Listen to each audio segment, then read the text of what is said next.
You're dreading Christmas. It's the season of sugar treats, and thanks to a host of metabolic problems, participating in all the feasting is not allowed. This Christmas, you do have a sugar lowering battle plan. You've told your friends and family, do not give me edible gifts. You've committed yourself to exercise more, and you've made out your Christmas wish list. At the top of the list is a fat transplant. What do you mean it's not? I know. Having the fat sucked out is a more conventional approach, but this doesn't last. The fat comes back. You want a permanent solution. Now, I know you might be thinking, I've got more than enough fat, and this is what's causing all the trouble. You're right. Fat is a trouble with a capital T, but it's the type of fat that you have that matters. You see, fat comes in a variety of flavors. There's white fat, which is where you store the majority of your spare calories. The idea is you'll be able to reach into the cupboard when fuel supplies are low and save the day by dispatching fuel to the rest of the body when it needs it. Of course, in the modern world, there's not so much opportunity to reach into the stores.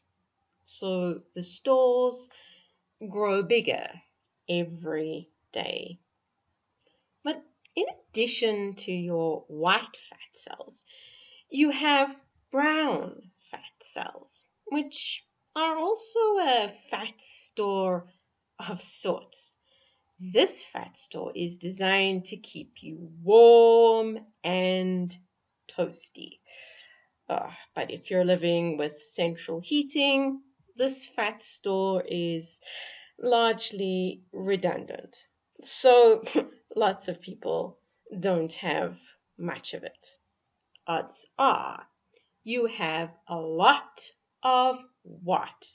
White fat cells and very little or no brown fat cells or BAT, which is why you might want to ask Father Christmas for a fat transplant. This is what a group of genetically disadvantaged mice did, and it made a big difference. Join us for this episode of Better Body Chemistry TV as we discover why a fat transplant should be on your Christmas list. Better Body Chemistry TV is brought to you by Dr. Sandy, a scientist turned gremlin buster, helping you battle sugar gremlins, heifer lumps, and other health horribles through better body chemistry. Remember, small things can make a big difference to your health. Now, the born to be fat mice petitioning Father Christmas for help were all short of the hormone leptin. Now, with no leptin, these little guys pretty much never feel full. So they eat and eat and eat. They manage to get fat on ordinary mouse chow. And all the extra weight means the animals eventually develop type 2 diabetes. But with the help of Father Christmas, these animals got relief. Now, Father Christmas didn't do the actual fat transplant, but he arranged for researchers from the Joslin Diabetes Center to make it happen. The team took 0.2 grams of neck fat from perfectly healthy young mice belonging to the C57BL6J clan and popped it under the skin of the OB mice. And then they watched what happened. And as you can see, the bat transplant made the mice who received it obesity resistant. That's a fancy way for saying the little critters could eat what they liked and they didn't get fat. So how did it work?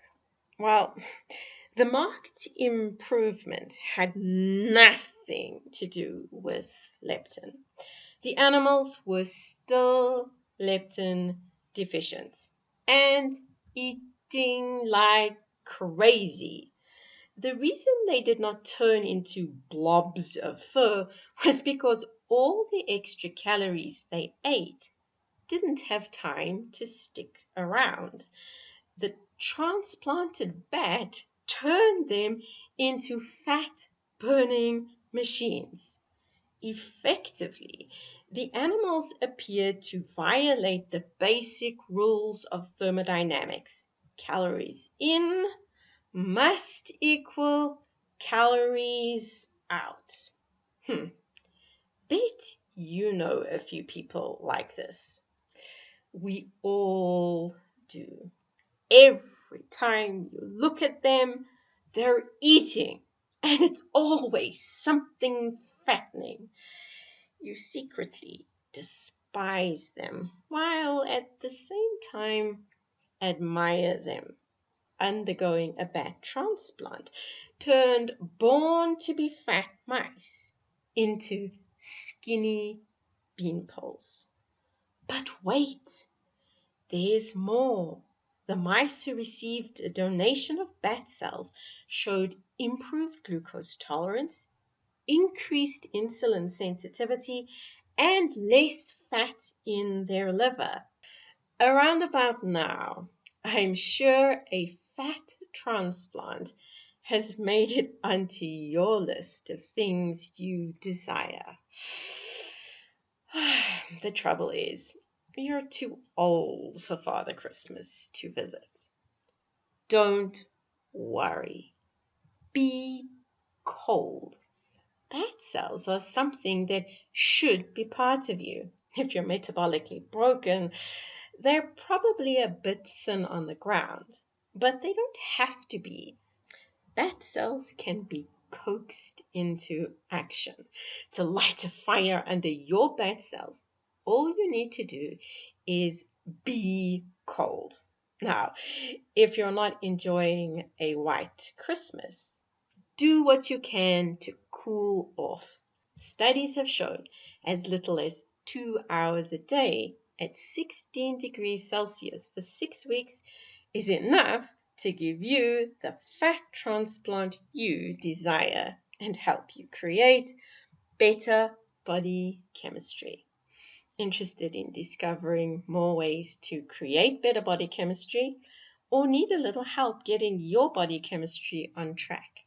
Visit our website at www.betterbodychemistry.com. Browse our library or sign up for a health conversation. The advice is simple to follow and based on real science, not hype. Know someone who is genetically disadvantaged? Share this video with them so they understand how cultivating more bat cells can help them with their weight management. And if you enjoyed the video, be sure to subscribe to our channel so you catch future episodes of Better Body Chemistry TV. Thank you so much for watching, and I'll see you next time. Remember, small things can make a big difference to your health.